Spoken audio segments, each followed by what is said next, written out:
Badman, LB, Rupert, Albert, and the Bishop Paul Brown. Badman for the 2020-2021. And you know what it is. You know Shadrach, Meshach, and Abednego too. This is Paul and Rupert's Word. We're back! Coming out with a brand new thought, covered under the blood in which we were born. So we know how to get to. Is for bold, A is for active, D is for determined. When you consider King David's valiant men, you have an idea and understanding of taking this. Stay tuned. Hallelujah, revive us again. We are excited to bring fresh commentary, good conversation with two bad men. Boy, you don't want to miss this. Bad Man for Christ. Join us.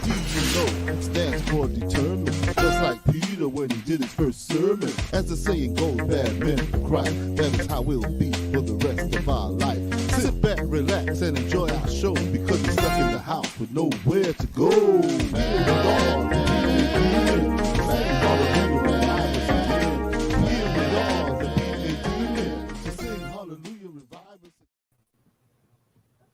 Hey. Welcome, Overseer Rupert, and to our listening audience, our guests, each and everyone. Welcome to another edition of the Badman Show. We're truly glad to have you here. How are you doing, Overseer? I am doing well, thank you. A great week, and God is good and all that stuff. So I'm doing well. How about you? Great. What's going on? What's going on over there in Trenton? I'm alive, and that is a blessing, bro. I'm alive, and I'm just happy to be alive. That's what I'm just be honest. Tell us that Father's Day is next Sunday, and somebody promised you something. I wish. I wish. I'm praying, but right now, nothing. I got nothing. I don't know about you. I'm doing good. Thank God. I mean, it's a blessing. I two things I'm happy about. I'm happy about my fishing results. Ooh. I don't know if I got a chance. I mentioned that we went fishing and I caught more fish than Overseer Rupert, of course. How do you know you caught more than me? Well, we can approve this online right now. Yes, we can. But our audience. How many I caught? I caught 47.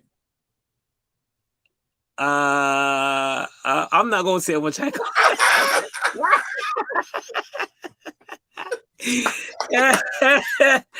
I think I caught about 37. I think I count them. Yeah, I caught about 37. But and so we had a great time. That was wonderful with some of the men from Trenton, and driving down. It was a good experience, and we enjoyed that. And also was happy about last Monday's show. The response from the listening audience was tremendous. I really appreciate that. I wasn't certain how that was gonna go, but I was delighted, really, really happy about how it turned out. Yes. I wanted to show more of my living room, so that's why I just want to show more of my living space. That's why I think that is my living room. It could be. It definitely could be. I won't say yes or no.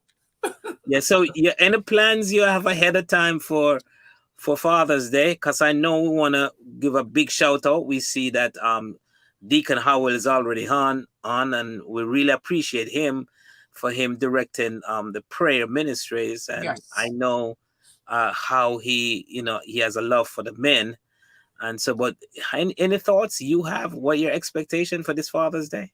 No, not at all. Not at all. I have no big expectations for this weekend. I just, look forward to whatever happens. I'm just glad. Again, I'm just glad that God has blessed me with a nice family, and I'm blessed that moving forward, we'll keep going together and all that stuff. But I'm just glad, just have a family. How about you?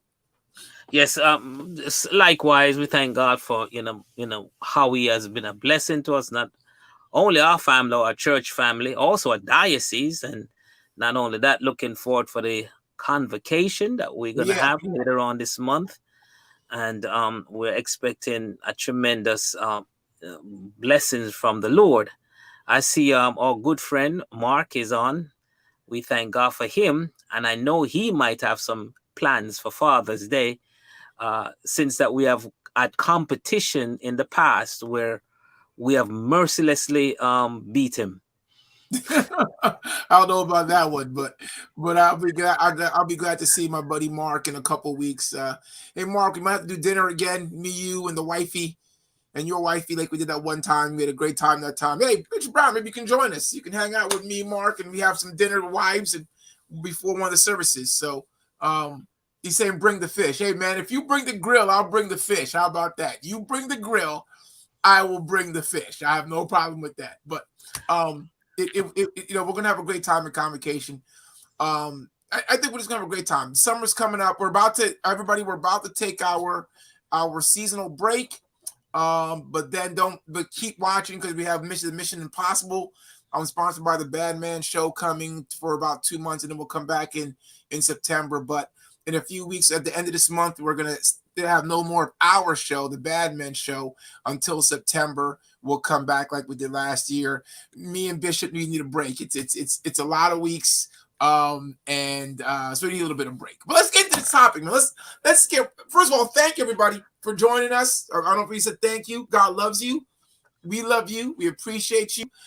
Make sure you tell your friends, family, and your enemies to join us every Monday at 7:15. But Bishop Brown, let's get into this topic. All right.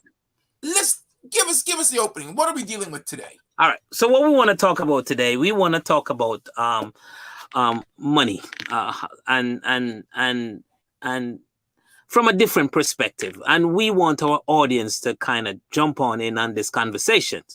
Now, I was hoping that I will be able to challenge you on some of your thoughts, but we will see how it turns out based upon how much questions that the audience have to ask. All right. So we, at least in this country, has been taught or conditioned, maybe a more appropriate word, to be consumers instead of investors. In fact, one of the things that I stumbled upon later in life is that I did not know much about money. In fact, I couldn't remember taking a course in high school, in college, and even post graduate studies about money. So I want to share some thoughts that I have stumbled upon, some gems that have come across my life over the last 60 years. Oh, did I say how old I was? No. Well, I want to share some thoughts. So, overseer, are you a consumer or an investor? How much percentage consumer are you? How much of an investor are you? I think I'm like 0 and 0 right now, but the fact of the matter is everybody's a consumer. Every single person is a consumer. We have to be, because you go out, you buy bread, you buy milk, you buy gas. So you are a consumer in some way, shape, or form. You're a consumer, but you're 100% right. I was an accountant major. I took finance classes, I took business classes, and none of them ever taught me about money. So I am a consumer, but I'm trying to be a greater investor. Years ago, I was a better investor because I had the ability to put away more money. Lately, I've been consuming because I've been trying to do a business. And when you have a business, you're going to consume. But there is a need for consumers in our country and in the world, because we don't have consumers, then everything goes down. There's no reason to have a business. We couldn't even have this show because I pay for internet. If I didn't pay for internet, I wouldn't be consuming it and paying for it. So there's a need for consumers. But yes, I am mainly a consumer now. But at one point, I was probably about 60% consuming, 40% investing. What about you? Well, from what I thought, from my just thinking back, I think I've been more of an investor. I'm not going to share with the audience how much of an investor I have You a been, good one? because and little of a consumer I have been, because they would have a very very distorted view of who I am. But for those who are online I listening to us this evening, I would like for you to tell us when was the first time you actually come to the reality that you didn't know much about money. I think for me, I think for everybody, it's when you get out of college, right? When you get out of school and when you start having to pay bills, you learn you don't know much about money. And I will preface this because I said I told God I was going to say this. The fact of the matter is, before we go on with any topic that we talk about, especially when it comes to money, I put it to you to this: if you're not a tither, I cannot guarantee anything. If you're a tither, I can assume that certain things are going to happen based on the word of God. But if you're not a tither, hey, man, it's 50-50. I'm just saying it. That's what I believe. And I can tell you stories, but that's what I believe. But if you're a tither, there is something about following instruction. And as a tither, you're an investor. So if you tithe, you are an investor. Okay, first of all, if you tithe, you're an investor. If you don't tithe, you might be investing, but you're probably a consumer more than you're an investor. Because some of the richest men in the world tithe. But that's the side point. Okay. So there's a prince. At one point, I used to do the 80-10-10. 10% tithes, 10% saving, and live on the 80%. Right. Anybody have any other kind of principle or rules or stuff that they have actually used over the years? The 80-10-10 is the basic rule. There's a 70-20-10, right? And there's also, there's different stages in life, right? When you're young, you might do 95-5 or 90-10. And then as you get older, in your middle ages, when you're making a little bit more money, you do the 80-10-10 or the 70-30-10. 70-20-10. And then when you're older, you might even go to a even greater investing side because you're trying to leave an inheritance. You're trying to leave a legacy. So you might do 60-30-10. Who knows? But it's this way it goes. We got a good question from Ken, but you have a good question from Ken that I'd like to piggyback on. Yeah. So Ken says, me is when the credit cards they give me in college got declined. They gave me the CC. They gave me the credit card, but never showed me how to use it. So, yeah. Of course, it means that he just got a credit card and went to buy everything in sight. Hey, right. My spring break was on my credit cards. I got credit cards for spring break. That's how I took my spring break. Hey, no credit. My first credit card was $500, and you had to deposit $500 in order to get the credit card for $500. I'm not sure if anyone remember that process that was in place. So that's how I first begin to start getting an idea that there's something called money. My first credit card was a Capital One $2,500 credit limit, and that was the start of my downfall. That was my start of finding out about how bad it is to have credit cards. Not having a credit card is not bad, but having credit cards, whew, that was my downfall. Because when you got out of college, you had student loans too. So now I suddenly had credit cards and student loans. It was a bad deal. Thank God I lived at home for a while. Thank you, Jesus. So overseer, so what are some of the things Mark was a Diners Club card? Diners Club. All right. Remember the gas cards? Yeah, there was gas cards, diner clubs cards. Yeah. There was a bunch of cards. Credit card companies started to spew out all these different ways of of getting credit when at our age when we were in college and getting out in our young adult years.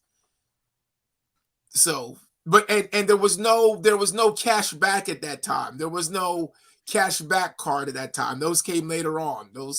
But in our days, they found ways to spin cards so you could find a way to get it. And plus, one of the benefits that I use for the credit cards, I would write the interest off. At those times, you could write the interest off of the credit cards. So therefore, so now let's talk about some of the things that you have learned over the years in regards to money. For example, a home line of credit. Why is it important to grab one before you retire? Okay, so everybody, please, everybody, if you own a home, okay, if you own a home and you are working and have a decent job, instead of getting a credit card or instead of getting another credit card, go to your bank and get what's called a HELOC, a home equity line of credit, HELOC. The reason why you want to get it now before you retire is because if you get it after you retire or you try to get it, they may not give it to you because you don't have a steady flow of income. You never have to use it. So it's based on the equity in your home. So for instance, if you're like Mark Brodus, who has that $2 million home in Maryland, right? If you're like Mark Brodus and he only has maybe $100,000 left to pay on it, he's got over almost $2 million worth of equity in your home. And if you go and get a home equity line of credit, you can get $1 million of equity. You're not going to get a credit card with $1 million of equity. I mean, Mark may. The rest of us won't get that. But you get a credit card with $1 million line of credit on it. And it's just like you can use it whenever you want to, pay it off whenever you want to. It's like a credit card. And when you're in retirement, instead of you having to do the reverse mortgage deal, or instead of you having to go get loans out there, you already have a home equity line of credit that you cannot lose until you sell your home. So if you stay in your home, you'll never lose it. And if you're going to sell your home, take a whole bunch out before you sell your home, and that way you just reduce how much you make on your home. That's so, audience, please listen up to that. That is positioning yourself to be better in the future, because remember, it's the line of credit, it's the equity that you have access to that is of benefit, not the fact that you have the mortar and the bricks. So in addition to that, there are some pitfalls that we run into. For example, we got a credit card and we just believe that we should get the latest Nike. Oh. Why is it not beneficial? Or why can we not see that if you like Nike, it's best to buy Nike stocks? If you like the games in the game, the video games that your children play, it's good to encourage them to write the software for the games as opposed to be a consumer of using the games. Okay, so what are your thoughts, Overseer? Let's discuss this, and I hope everybody that's listening will chime in or give us a thought or give us a question. But the question that I guess we're asking, or we're going to be talking about in the next few minutes, is do you consume, and based on your consumption, do you look at what could be a possible investment, or do you just consume? Most people, and please, this is not a black or white thing. Everybody does not learn about money in school. Everybody. I don't care if you go to school in America, most countries, they don't teach you about money. You learn money after the fact. Now, do you buy the sneaker and not worry about how that sneaker is made, where that sneaker comes from, how the material is made? Because if you buy those sneakers and they're $1 billion company, well, guess what? You could own part of that company and make money. But most of us don't do that, do we? We buy the sneaker. How many of us have Nike, Reebok, Adidas, What else is there? Now Pumas are back. What else are the sneakers out there? These different brands of sneakers in your closet that you bought 3 or 4 pair over the last 4 or 5 years. You may wear them every once in a while. You may not even wear them anymore because they're worn out. They're no good. But you bought them and they were over $100 when you bought them, but they were nice. Converse, thank you. Converse. How many of us have those sneakers, but we never thought about where they come from? Bishop, question. The last pair of shoes you bought, how much was those pair of shoes? Shoes, not sneakers, right? Not sneakers, the last pair of shoes. The last pair of shoes I bought. Footwear. They could be footwear. Whatever was the last pair of footwear you bought? The last pair of shoes I bought was Sperry Topsider. They usually go for 100. I watch it on Macy's until it went down to $80 before I bought one. Okay, and it was shipped to me. And you know which one I'm talking, right? The Sperry, the top. Yeah, right. So that's the last one you bought. What was the last handbag your wife bought, or you bought her? The last handbag I bought Mrs. Brown was when I believe I was in Macedonia. Yes, I was in Europe, and I bought her like 5 handbags. Whoa! Okay. Because so you said you were in Macedonia. When was the last airplane flight you took? When was the last air flight you took? The last was just going to Florida. Going to Florida. Okay. Yes. What was the last car you bought? Last car I bought was 3 years ago in Infinity. Okay. Tell me, do you own Infinity stock? Do you own any airline stock? Do you own the bag stock? Do you own the sneaker stock? Do you own any of those stocks? I don't have sneaker stocks. Stocks. I don't have Infinity stocks, but I have other stocks that I purchase because I think they're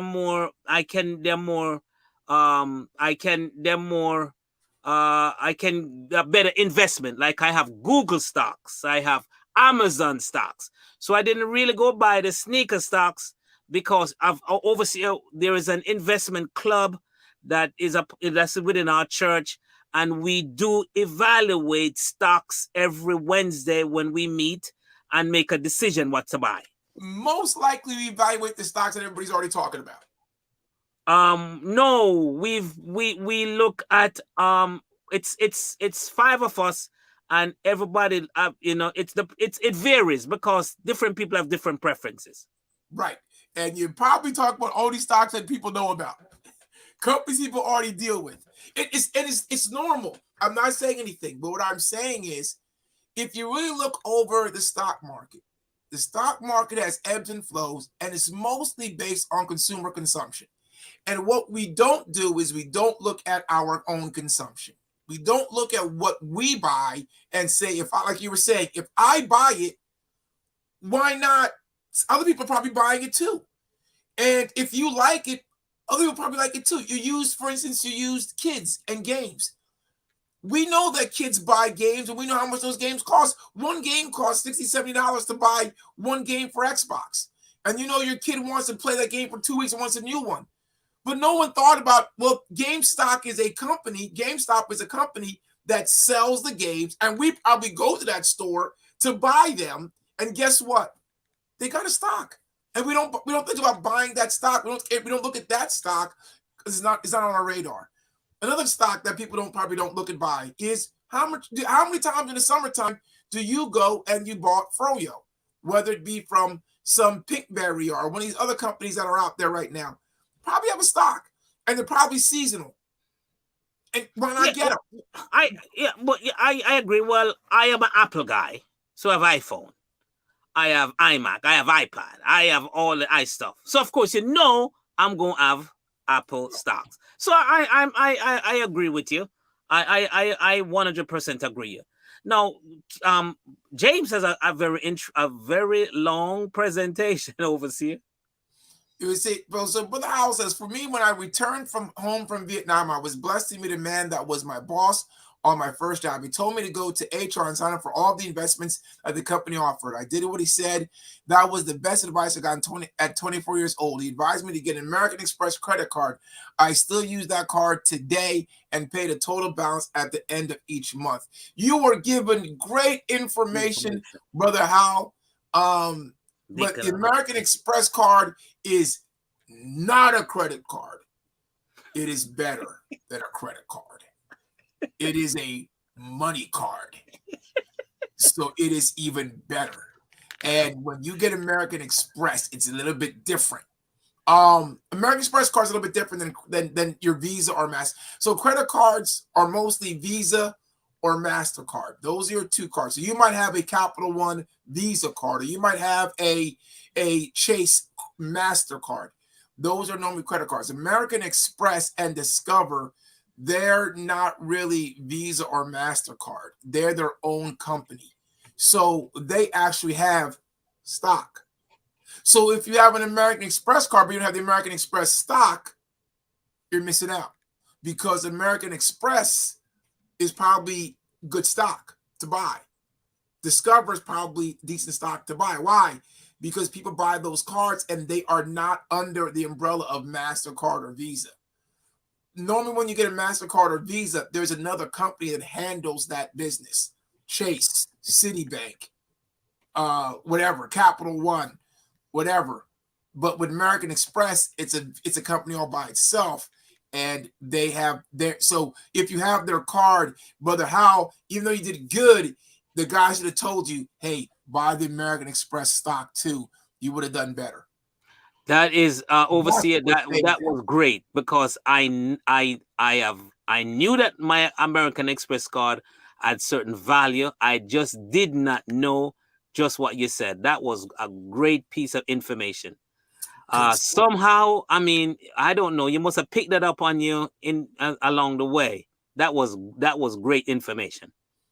So here's Ken.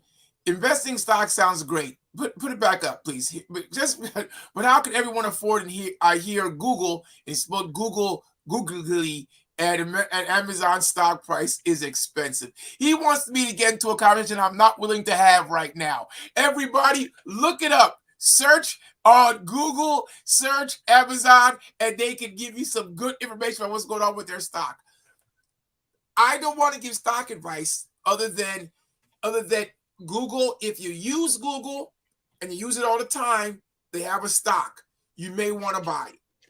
What our producer wants us to talk about is something called stock splits.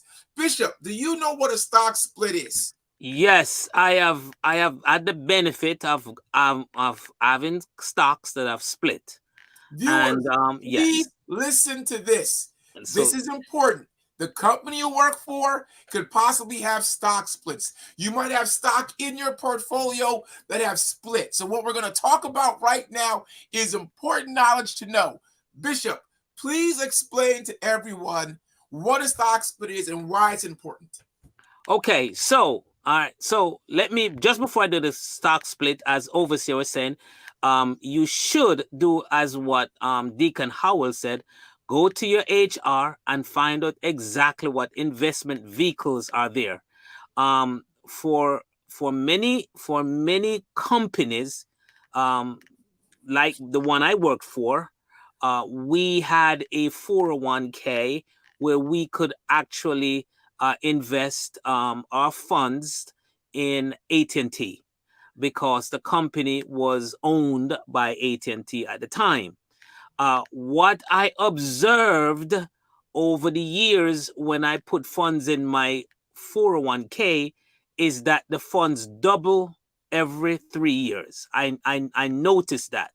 So of course that kind of got me excited to cut cost at every angle when I was single, to make sure I had enough money to put in the 401k, cause just the fact that it would double every 3 years.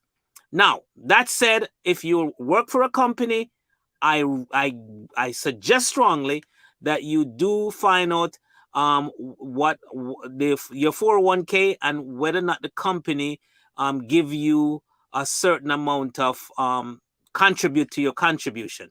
They will give you 10 cents. No, I think it's like for every dollar you may get 50 cents, or every dollar you invest you may get. Companies do different. So just right. There's different. So you got to figure out your company. Now, aside from that, I had my Robinhood account, and in my Robinhood account, I purchased stocks like what Overseer said, like Apple, because I am an Apple guy. So therefore, I'm not just going to keep buying iPhones I buy iPhones every 4 or 5 years. I know folks buy an iPhone every 2 years. And I know very close people that even live in my house that buy iPhone every year.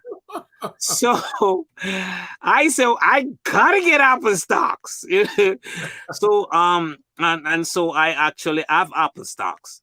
Now I also have a stock by the name of Amazon.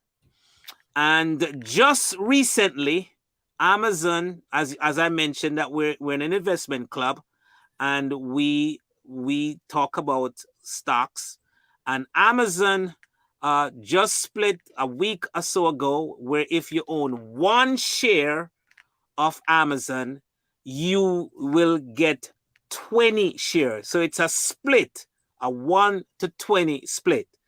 The objectives behind the split is that the stock was worth, Amazon was worth about $3,000 for one share. The average person is not going to cough up $3,000 for one share because it's a lot of money. So the company would like to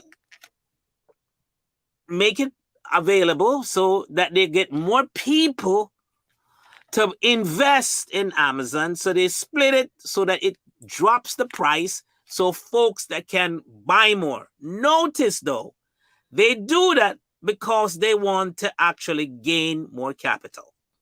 So it's not for free. The stock price, the share does not, it doesn't lose its value.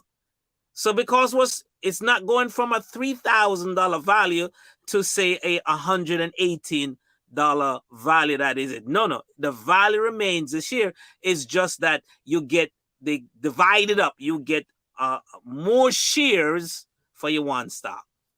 So yes, so excellent description. You get more shares for one stock, but the one thing I will say is that it's possible that it could lose its value. So why does a company not do a split? The company doesn't do a split. Why? Because it keeps the people the little investor out of the picture. Because why? Because I own the majority. So for instance, there is a gentleman by the name of, what is his name again? I forgot. He owns Berkshire Hathaway. He is one of the richest men in the country. He's out of Omaha. I forget why I can't remember his name right now.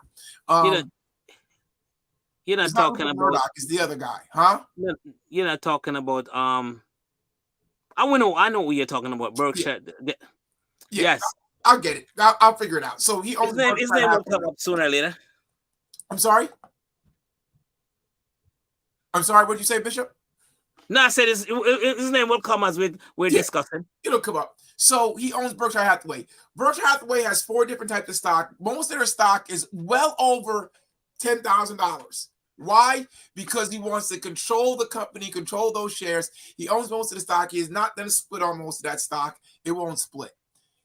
Companies like a Google or Amazon or Apple or some other companies, General Mills, a lot of companies, my company back in the day when I worked for it, they will do stock splits for exactly what you said, because they want to be able to give more investors the opportunity to own the stock, or they're looking for equity to gain more equity into the company. Why? Because if they get more equity, they can do other things, research and development, open up more stores, do more research, or buy something, or go after another company they want to buy. For instance, if Google wanted to go after Warren Buffett, thank you, Deborah Johnson.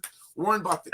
I just put it up there. Warren Buffett. Warren Yes. Buffett. So what did Warren Buffett do? He says, no one's going to ever buy Berkshire Hathaway. No one's going to ever take away this company from me, but I'm going to have 4 different share classes. And one of my share classes, that's when I will go after companies to take them over. There's a guy named Ross Perot, if you remember him back in the day. He did what was called acquisitions. He loved splitting stock because it gave him an influx of money. What did he do with the influx of money? He went and he grabbed your company from you, took it, and crushed it. Got rid of it. Integrated into his own company. People were fired. People were let go. That's what he did. So there's reasons why people do stock splits. Now, as an investor, why do you want to think about stock splits? Well, like you said, if the stock was 3,000, and let's do an easier number. Let's say it was 10,000 or $1,000 per share, and it's split 10 for 1. That means instead of me having to buy a share for 1,000, I can buy a share for 100. Now, it does lose its value because I'm only getting 1/10 of what the value of it was before, unless I buy 10 shares.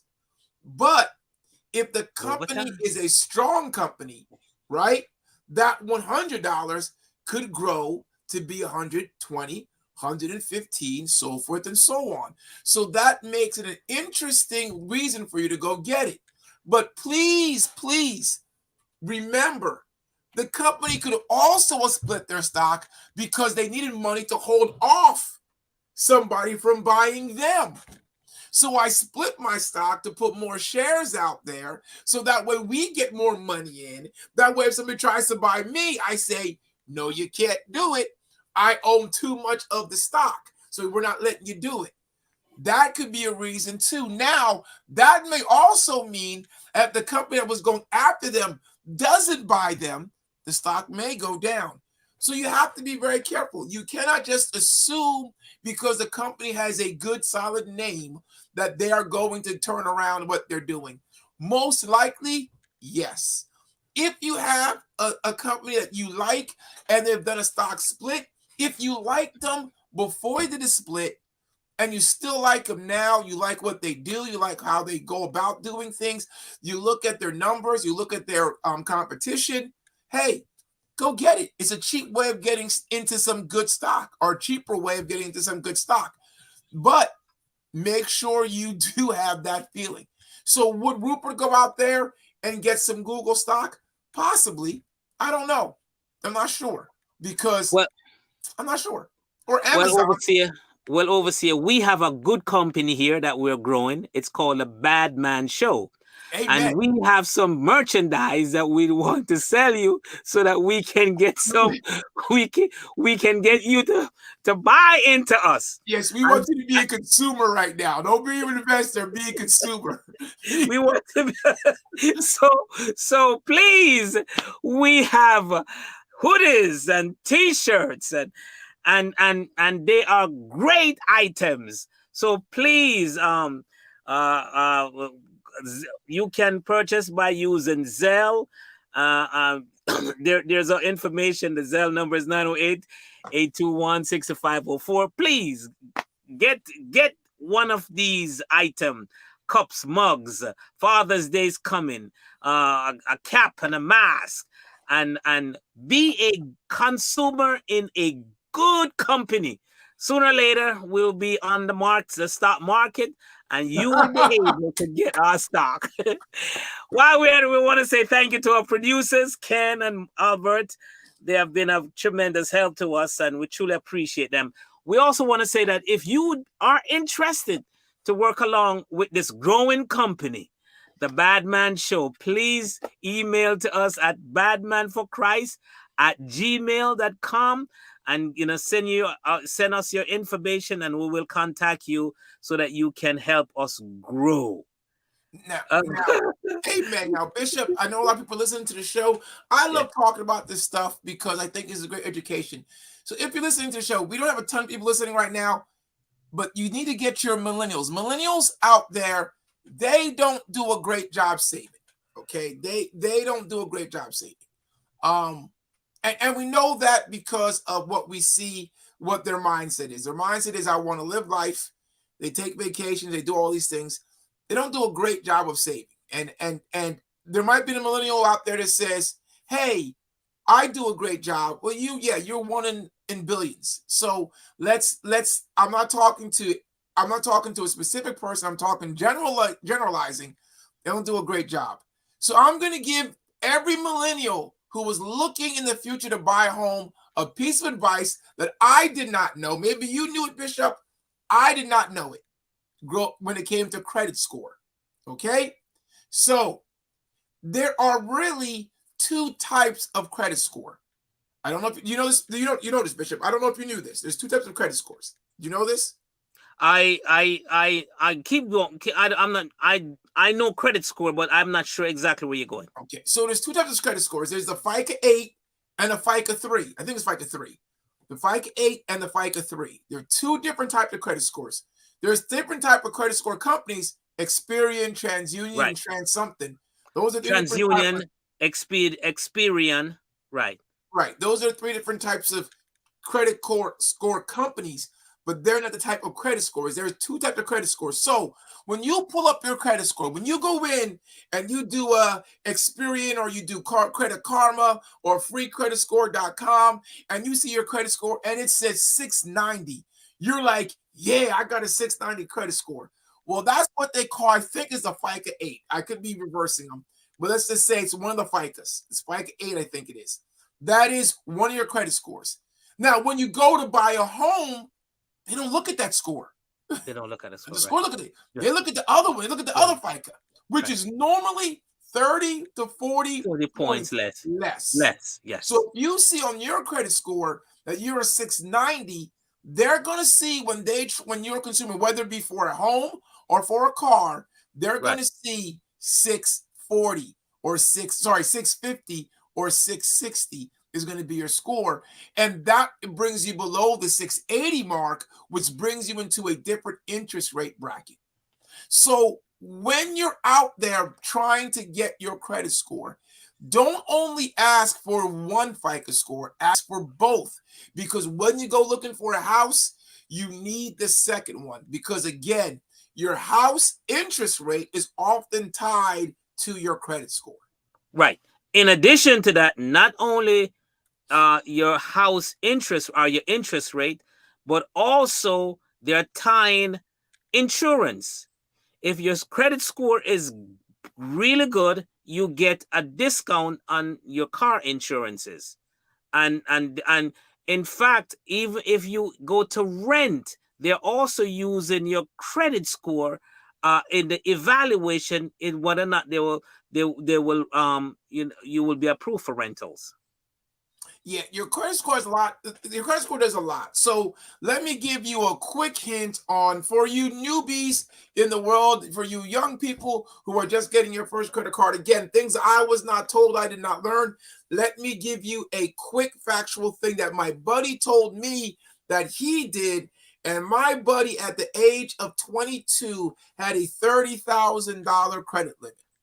When he got his first credit card in high school, in college, I think he was a freshman in college, all he did was buy lunch on it and then pay it off. He bought a $5 lunch, paid it off. $5 lunch, paid it off. He did it for 4 years in college. Bought lunch, paid it off. Every weekend he would buy lunch, pay it off.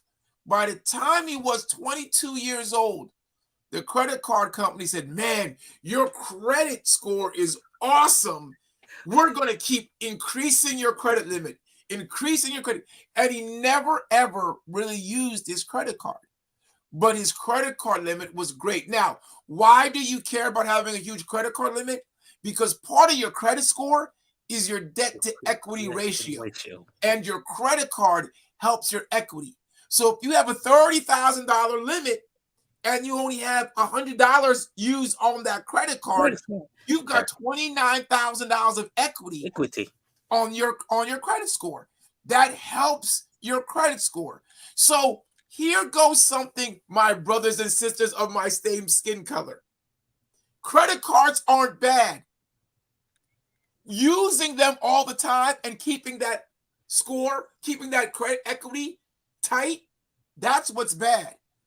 If you can keep your equity low, then it is better for you because it helps your debt to equity ratio. So when you go buy your car, when you go buy your home, your credit score is higher. And like we said, it helps with different issues. It helps with it. We just had a realtor on. She just confirmed what we were saying.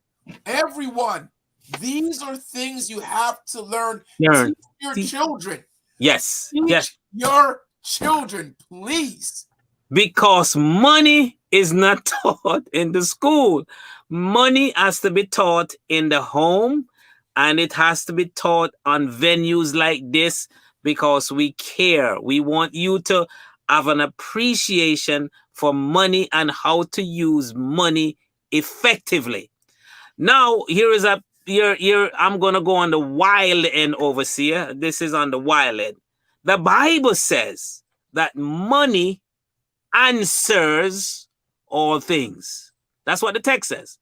Money answers all things. Maybe paraphrasing. Now, overseer, I have come to the conclusion that if something or someone is going to answer, it has to hear. You have to hear the question in order to give an answer. So if money answers all things, this is just me, I've come to the conclusion that money got ears. So it hears. Yes. So you cannot go around talking bad about your money. You need to stop saying that you don't have it. You need to stop saying that you're broke because you're talking to the money in your pocket, in your wallet, wherever you have it. You have to learn to talk nice to your money. Like, I have a lot of money. It's coming to me. I am a good money manager. So come money and let me manage you. Okay, all right. I'm not gonna say no more on that, overseer. That's just my little piece, right? Amen. So I can agree with you. We have to be careful how we speak because you have to be positive. But you also got to know something. You don't know anything. You can speak all the good things you want to, and it's nothing's going to happen. Nothing's going to change. So here's what I would say, right? So the Bible does say that money does answer a lot of issues, right? So this is what I would think it would mean, right? That having the understanding of what money does answers a lot of questions. You do not have to be rich to be able to afford the things to live in a comfortable, good life in this country. You don't have to be rich. You don't even have to be wealthy. You don't have to wealthy and rich. Wealthy is better than rich. So you don't have to be wealthy. You don't have to be rich. You can live comfortably. I believe God wants all people to live comfortably. What we have to do, though, is we have to understand that wealth is built over time. Most people aren't going to win the lottery, so don't bank on it. If you do play, I don't play. Richly, I don't play. But if you do play, don't bank on it because it may never happen. But if you do the right thing by yourself and by your children and by your children's children, within 2 or 3 generations, your family could be a wealthy family because money speaks to money, period. Ah, it now has tongue now. Oh, hallelujah. You got him out. You got him out. If you have money, it will bring, if you have the ability to understand money or you have the ability to have money, you can walk into some doorways that you cannot walk in if you don't have the financial understanding or the financial in the bank, right? There are people that will speak to you because of it. If you have, and the thing about it is, that's where most of our struggle is as a people, is because banks that used to help you back in the day, when there were black banks back in the day, they would help the people who don't have that access to help gain access to certain things, small businesses, things like that. They really don't have that much. Or if they do, they're hard to find. If anybody's out there that knows any, please let me know so I can go talk to them. But there was a time when banks even would talk to you and listen to your idea and look at your whole life picture. They don't do that anymore. All they look at is What do you have in the bank? What's your credit score? And what's your payoff history? That's what they look at. And that's all they care about. Underwriters don't go through our sob stories. Underwriters don't care about how much struggle you're going through. They don't do that anymore. Matter of fact, normally the person you talk to in the bank is not even making the decision if you're going to get what you're asking for. They go to somebody else who goes to an underwriter who will go back to the issuer, who will go back to the person you're dealing with. So it becomes such a tedious task. If you have a bank that you're using, a big bank, and you want to make more headway, it's probably better to go to your local smaller bank, especially if you're doing small business. Why? Because they want to build the community too. Because if they build the community as a smaller bank, they make more money because more people will use their bank for their banking uses. So smaller banks want you to be able to do certain things. So sometimes you have to forget the Bank of Americas. You got to forget about the TD Banks and the Chases, the Citibanks, the PNCs, all these bigger name banks, and go to sometimes trust your local region, your local community bank sometimes, or better yet, check your credit union. Folks, if you're a nurse, if you're in the military, if you're a doctor, if you're a teacher, if you're a state worker, and you are banking not at a credit union, you're not looking at all of the benefits you can get from a credit union. Bishop, I would hope one day, I know one of our buddies tried it and it didn't work out. Right. We can have our own based credit union. Right. Yeah. It's crazy that we don't have one, but there should be a faith-based credit union. Why? Because credit unions don't have to follow all of the rules that banks do. All right, overseer, excellent. But I want to help Marian and Deborah in how to phrase correct a better articulation when they are in certain challenges. So if you could put up Marian's comment and also put Deborah's comment up. And Marian, she says, yes, I don't say I'm broke. Instead, I say I'm temporarily low on funds. All right, put up Deborah. She says, I never say I'm broke. I say I'm having a financial difficulty. Here's my suggestion, both of you ladies. Here's my suggestion. I suggest you say this way. It is on its way. You say the money that I need, it's on its way. Don't say those two statements. Your money will hear you. All right, let me give you a basis for what I'm saying. The Bible says that the woman went to the prophet, and the prophet says, my husband is dead. They're coming for my sons, and they're going to sell them. The prophet said, what is it that you have in your house? She said, all I have is only a certain a jar of oil. He said, okay, go and take the oil, fill up all the containers that you have. And she did. And she went back. She said, I fill up all the containers I have. Then he says, well, go borrow from your neighbors. And she went and borrowed and filled those up too. Here is the gem. If it's not in your house right now, it is on your way to your house, right? It's all you got to do is go get it. If it's not, listen, ladies, listen to me. If it's not in your house now, it's on your way to your house. So you articulate saying it is on its way. It's like saying the check is in the mail. I hope that helps you not to use those two phrases in the future. Yeah. To me, it doesn't matter, but I would say it works if your mindset. I think you have to have a good mindset. I wouldn't mind either statement myself, but I agree with you. It might just be better to say, look, money's on its way. It's on its way. I always say, the business, for instance, my business is struggling. We're trying to get off the ground. We're trying to get certain things done. But I'm trying to get him from stop saying it's struggling. Every time I talk to him, I'm trying to knock that out of him. Stop saying it's struggling. It's moving up. It's getting there. But I do also say, but God has a plan. So maybe what I'm looking for is not in God's plan. and I know that God has a plan. So I know it's going to be great. I know it's going to happen. Yes. So I'm not worried about it. Right. It's just that I'm going through an issue right now, but God has a plan. And when you know God has a plan, what we need to do is get into the mindset of getting into the mind of God and see what his plan is. And so we can follow the instructions of it. A lot of us did not follow instructions when we were younger. That's why we've got to implement these things in our kids. I remember my mom telling me at 13 years old that I need to tithe to the church. I was making Bishop Brown $35 a week. $35. And I was saying, why am I giving $3.50 to the church? It don't need my $3.50.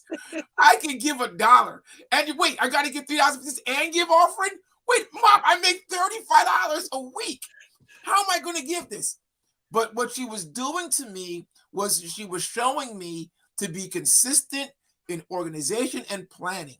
And if you can do that, if I can give $3.50 to the tithe to church, I could also give $3.50 to the bank account.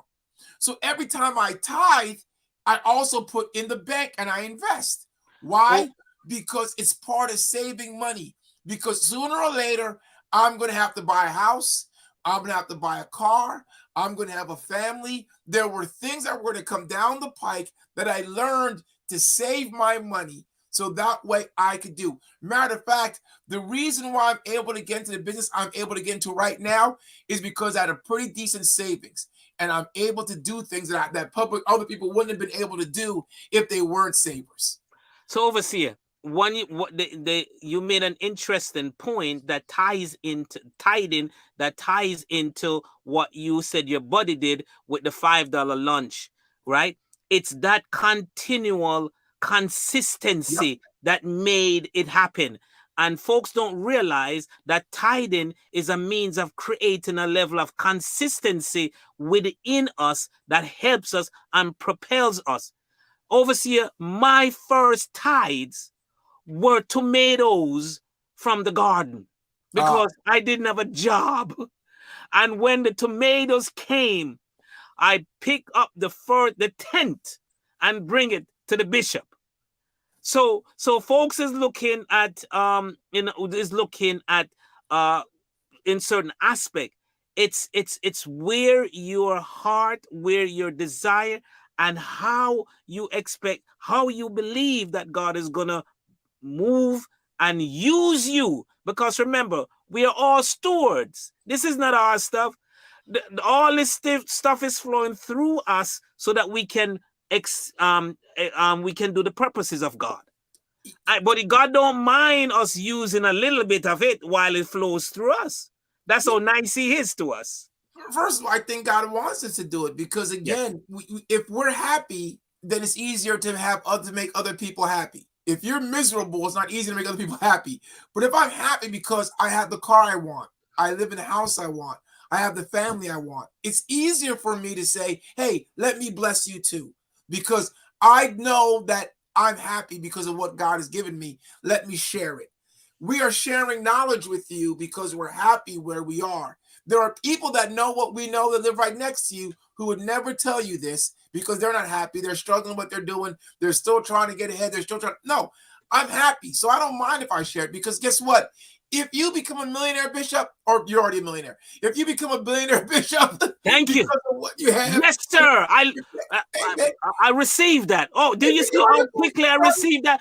Oh, I received that. Say it one more time. Say prophesy. Say it one more time, overseer. You see, overseer, this is a good example here, overseer. You see somebody and you touch them and say, man, you look like $1 million, and they immediately discount it.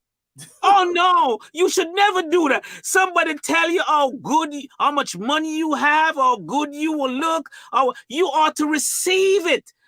They are blessing you out of their mouth, and you need to receive that blessing. Yeah. Oh my goodness. I will just warn you this, but you got to be careful, cousin. You got to be careful of cousin Popo who comes over and says, "Oh man, you get $1 million. Can I borrow 10,000?" You got to watch that guy.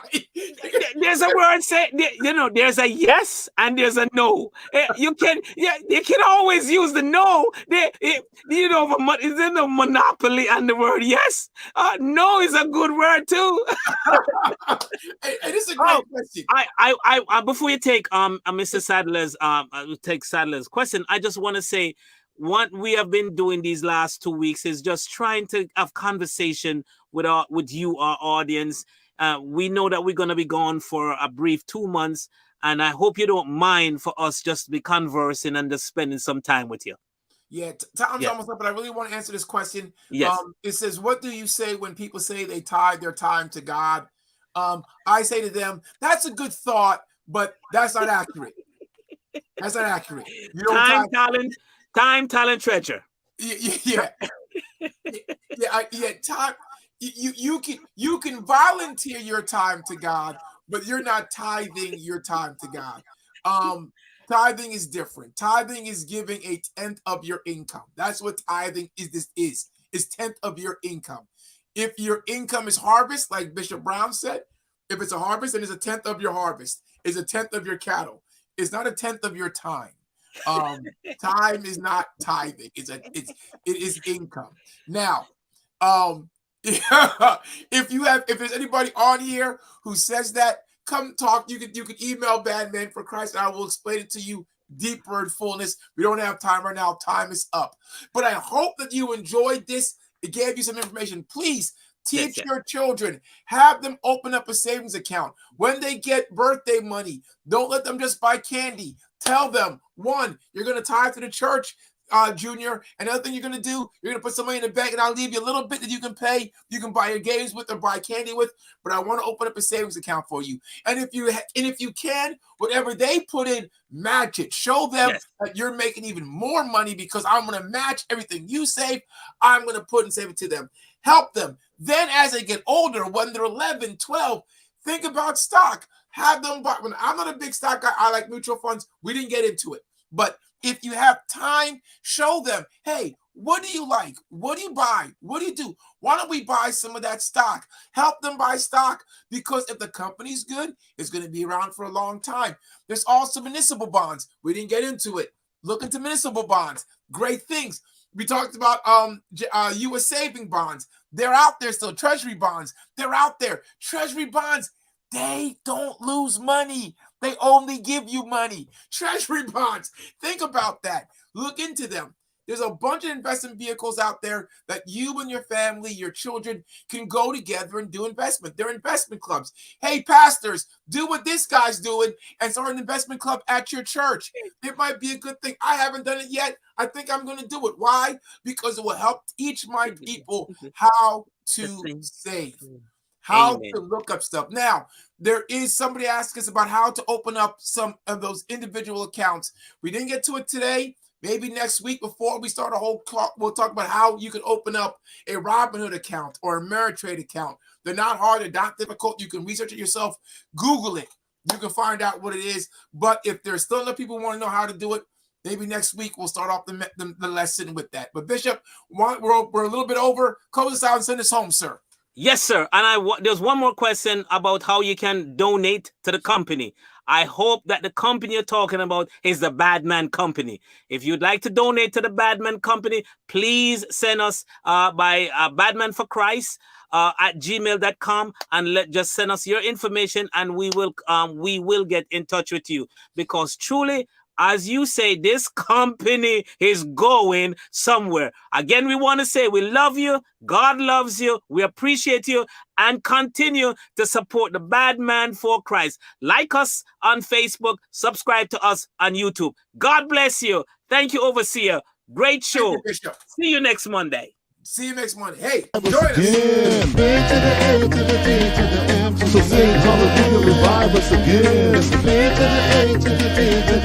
So sing hallelujah, revive us again.